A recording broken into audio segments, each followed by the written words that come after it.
What is anarchy? Well...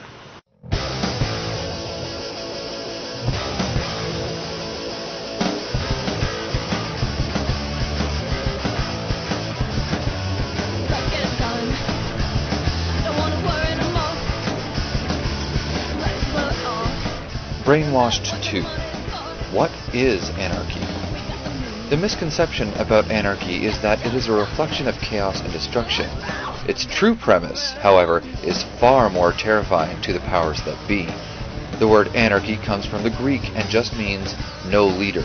Anarchists feel that all forms of formal authority are undesirable and unnecessary. That includes bosses, government, management, owners, and state-controlled police and military. We could get along just fine without them. In their place, an anarchist wants a society based on voluntary cooperation and free association. Why? And what does all that mean? Here's an example. Say you're hanging around the house with a few friends, and you want to go out, but you're not sure where. Our current system would have one arbitrary person make the decision. Everyone would have to go, and if anybody didn't want to, they'd be out of luck. Either they'd be forced to go, possibly physically, or they'd be imprisoned for their disobedience. Starting to get the picture.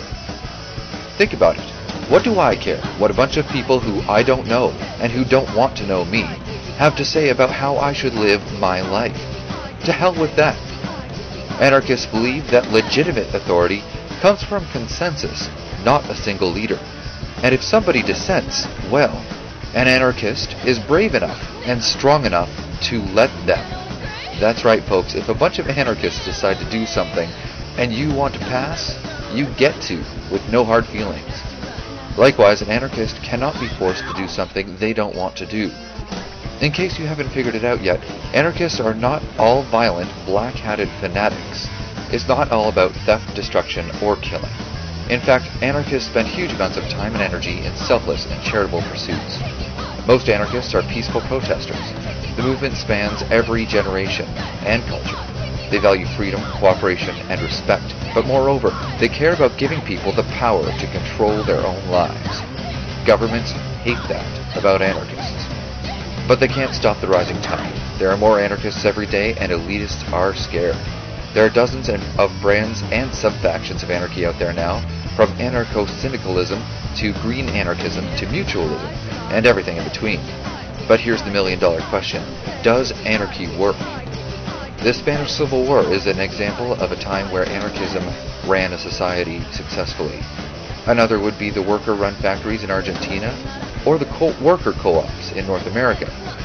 And if you're in an emergency, don't wait for FEMA.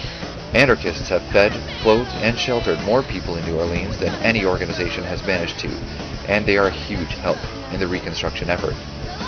Anarchists are refusing to pay taxes, they're protesting, and they're opting out of corporate schemes in some brilliant ways.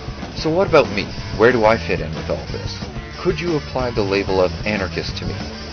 Well, hell if I know. But if you really want to figure it out, just remember this.